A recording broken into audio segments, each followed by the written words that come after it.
Nous sommes mercredi le 7 juillet. Bienvenue à En Zone Neutre, podcast présenté par l'Auberge et Club de golf Héritage à Notre-Dame-de-la-Paix. C'est en Outaouais. Réservez vos temps de départ 819-522-6622. Yes. Bon matin tout le monde. Bonjour et salut Zach. Zachary qui se fait des crêpes tôt ce matin pendant le podcast, donc c'est pas grave, on va pouvoir avoir la clinique, la critique culinaire de Zachary en même temps, qu'on voit un peu flou dans le background, mais c'est pas grave. On parle de sport encore ce matin, bien sûr, hein, en zone neutre, 100% sport. De quoi on parle? Il s'est pas passé grand-chose hier dans le monde du sport, autre que maintenant on connaît l'adversaire de Roger Federer en quart de finale à Wimbledon et les quarts de finale vont se dérouler aujourd'hui. Donc voilà. Je vais vous dire c'est quoi l'ordre de jeu parce qu'on a deux Canadiens, Félix Auger-Aliassime et Denis Shapovalov qui se retrouvent en quart de finale aussi. Donc surprise un peu du côté de la huitième de finale. C'est le Polonais Hurkacz, 14e tête de série, qui l'a emporté contre Daniil Medvedev, 2e tête de série. Donc Federer qui lui est la 6e tête de série, va affronter Hurkacz au lieu de Medvedev. Petite surprise de ce côté-là. Et bref, Djokovic va affronter Fucsovics, le Hongrois. Federer va affronter Hurkacz. Et bon, ça va se passer du côté du court numéro 1, mais Kachanov, le Russe, 25e tête de série, va affronter Denis Shapovalov, qui est 10e tête de série. Et tout de suite après, l'Italien Berrettini, 7e tête de série, va affronter Félix Auger-Aliassime, 16e tête de série. Donc, ça va être très, très, très, très, très intéressant de suivre ça. Les quarts de finale, on pourrait se diriger vers soit il y a plusieurs scénarios, on s'entend, mais on pourrait se diriger vers une finale toute canadienne, ce qui serait incroyable. Bref, en tout cas, il reste les demi-finales aussi, là. Mais est-ce qu'on va avoir droit à une finale toute canadienne à Wimbledon? Ce serait incroyable. Ou est-ce qu'on va avoir droit à une finale opposant Djokovic à Federer, ce qui serait tout aussi incroyable à suivre? J'avais dit, moi, une prédiction out of nowhere que Federer allait remporter Wimbledon avec la défaite de Medvedev et la manière que Federer joue. Grosse possibilité qu'on le retrouve en demi-finale. Puis à partir de là, tout est possible, donc très, très, très intéressant. Du côté de la NBA, hier soir, c'était le début de la finale dans la NBA et c'était le match numéro 1 et cette finale-là oppose les Suns de Phoenix aux Bucks de Milwaukee et le Suns l'a emporté dans le premier match 118-105, prenant les devants dans la série 1-0. Pas grand-chose à dire sur le basket, je connais pas trop ça, mais les Suns, en tout cas, bref, ils marquent des buts, ils marquent des points à profusion, eux autres, là, souvent au-dessus de 110 points par match, donc très intéressant. Qu'est-ce qu'il va y avoir aussi dans les prochaines semaines? On va surveiller au niveau du golf dans la PGA le Open Championship, donc l'Omnium britannique. Mon tournoi de golf préféré de tous les temps. Et on s'en va au Royal St. George, qui est un des terrains les plus vieux au monde. Fait que ça va être super intéressant. Toujours le fun de voir ça. Le vent, la pluie, le gazon extrêmement long dans les rough steel links. Ça va être tout un tournoi. Baseball majeur, hier, les Blue Jays étaient en action. Les Blue Jays prennent les devants dans le match. Tôt dans le match, première manche, prennent les devants 1-0. Et ensuite de ça, Baltimore, qui est une équipe de bas de classement, là, qui joue très très loin de jouer pour 500. Baltimore qui remonte, mène 7-1 à un moment donné dans le match. Les Blue Jays qui ont tenté une poussée en fin de match, marqué des points en 7e, 8e et 9e manche, mais s'inclinent quand même 7-5. Donc voilà, les Blue Jays qui peut-être sont un petit peu la tête enflée là, après avoir eu des confirmations de joueurs sélectionnés au match des étoiles. Et il ne faut pas qu'ils oublient qu'il y a une saison régulière et qu'il y a des matchs à gagner. Hein? Désolé.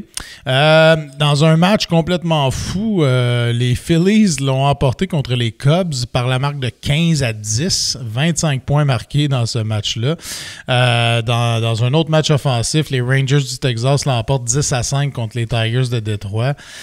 Complètement fou. Et les Yankees qui marquent 12 points aussi l'emportent 12-1 contre les Mariners de Seattle. Donc, il s'est marqué du point dans le baseball majeur hier.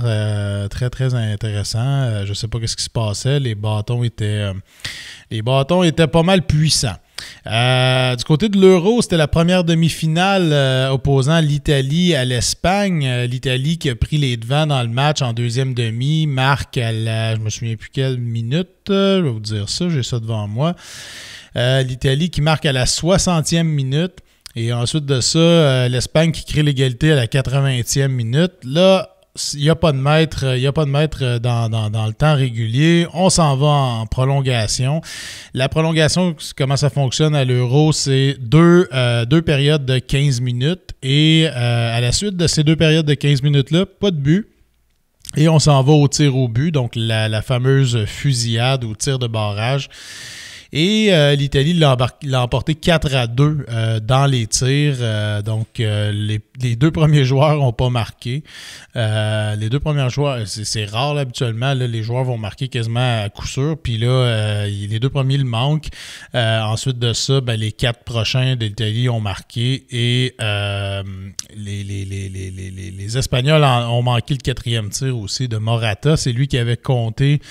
C'est lui qui avait marqué le but pour l'Espagne dans le match et il rate son coup franc. Donc, victoire de l'Italie. J'ai des chums italiens qui sont tout feu, tout flamme ce matin, c'est certain.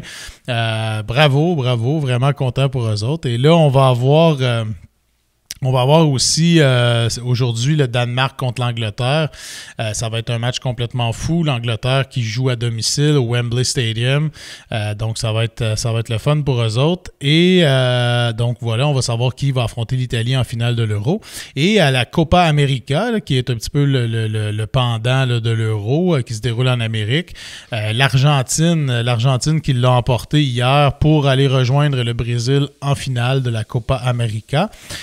Pas une très grande surprise de retrouver l'Argentine et le Brésil, qui sont probablement les 2 plus grands pays de soccer en Amérique. Mais ça a été victoire à l'arraché quand même. Ça s'est déroulé. Il y a eu un but à la 7e minute de l'Argentine. Et ensuite de ça, ils jouaient contre la Colombie. La Colombie a créé l'égalité à la 61e minute. C'est allé aussi en tir de barrage là, ou en shootout. Et Lionel Messi qui a marqué le premier but. Ensuite désolé, un petit chat dans la gorge. Donc, qui a marqué le premier but, Lionel Messi. Ensuite de ça, la Colombie a créé l'égalité. Les 2 joueurs suivants l'ont raté. Ensuite de ça, l'Argentine a marqué et la Colombie n'a pas marqué. Et c'est comme ça que ça s'est déroulé un petit peu. Et c'est ça. Victoire de l'Argentine. On va avoir droit à une finale à la Copa América opposant Lionel Messi à Neymar Junior au Brésil. Donc, bien intéressant. Quoi d'autre? On va parler de hockey, on n'a pas parlé encore. Ce soir, c'est ce soir que ça se passe. Ce soir, 20h, match numéro 5, le Canadien qui tire toujours de l'arrière 3-1. Et on va voir comment ça se déroule ce soir pour eux autres. Salut mon père, on a un fils qui fait des crêpes en arrière, mon père qui arrive, tout va bien, on enregistre. Tu veux nous dire salut? Salut, ça va bien? Ouais, faut que tu te penches un peu, on te voit pas à face. Bonjour. Salut! Bon père, tout le monde participe, c'est familial le podcast à matin, c'est super cool. Fait que c'est ça, on suit ce soir le match entre le Canadien et le Lightning. Est-ce que le Lightning peut gagner à domicile ce soir? À suivre. La mairesse de Tampa, Mme Castor, là, qui avait souhaité que le Lightning soulève la Coupe Stanley à domicile, est-ce qu'elle va être servie ce soir? Moi, je pense que ça peut servir de motivation aux joueurs du Canadien. On va souhaiter qu'elle ait tard et que le Canadien puisse pousser ça à un 6e match. Donc, à suivre ce soir. Je vous souhaite un bon match et on se reparle demain. Ciao!